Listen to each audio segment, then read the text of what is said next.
Hello students, let's read the question. So the question is Prophase 1 is subdivided into 5 phases based on, पूछा गया Prophase 1 जो है वो subdivided है 5 phase में on the basis of what.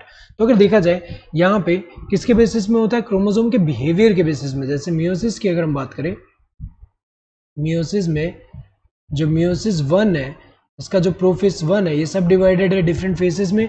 So depending on जो chromosome का behaviour, क्योंकि पहला अगर हम देखें जैसे पहले में क्या है लेप्टोटीन, लेप्टोटीन में क्या होगा, they will be condensation of chromatin material to form chromosome. So यहाँ पे क्या हो रहा है, कंडेंसेशन हो रहा है. यहाँ पे क्रोमोसोम अगर हम देखें क्रोमेटिन मटेरियल का कंडेंसेशन हो रहा है. सो यहाँ जो कंडेंसेशन हो रहा है लेप्टोटीन में क्या हो रहा है, कंडेंसेशन. नेक्स्ट क्या है, लेप्टोटीन के बाद क्या आएगा, जाइगोटीन. जाइगोटीन में क्या होगा, they will B pairing of homologous chromosome. जो होमोलोगस क्रोमोसोम होंगे उनका क्या होगा, पेयरिंग होगा. तो अगर देखा जाए जैसे ये क्रोमोसोम है,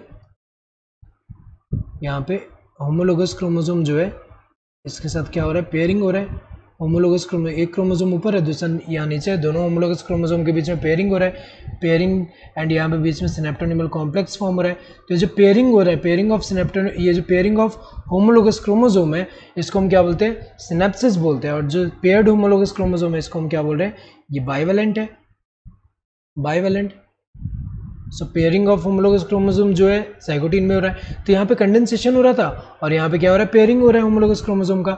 नेक्स्ट पैकाइटीन, पैकाइटीन में क्या होगा, दे विल बी, पैकाइटीन में क्या होता है, दे will be exchange of genetic material between यहाँ पे non sister chromatid of homologous chromosome. तो अगर देखा जाए नॉन सिस्टर क्रोमेटिड जो है इनके बीच में क्या हो रहा है, जेनेटिक मटेरियल का एक्सचेंज हो रहा है जिसको हम क्या बोलते हैं, क्रॉसिंग ओवर बोलते हैं.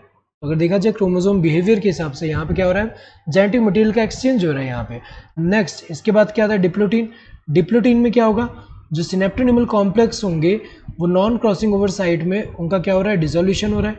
Dissolution of synaptonemal complex at non crossing over site, यहाँ डिसॉल्व हो रहे हैं और ये सेपरेट होने से जो स्ट्रक्चर फॉर्म हो रहा है एक्स लाइक, ये वाला स्ट्रक्चर को हम क्या बोल रहे हैं, कायस्मेटा, कायस्मेटा.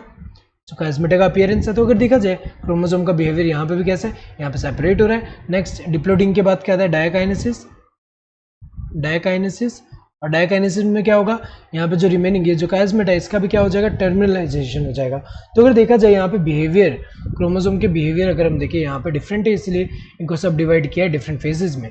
सो क्रोमोसोमल मूवमेंट के बेसिस पे तो नहीं किया है, क्रोमोसोमल अलाइनमेंट के बेसिस पे भी नहीं किया है, क्रोमोसोमल बिहेवियर के बेसिस पे किया है, क्रोमोसोमल स्ट्रक्चर के बेसिस पे नहीं, बिहेवियर के वजह. So correct answer would be this third one. Hope you understood the question. Thank you and all the best.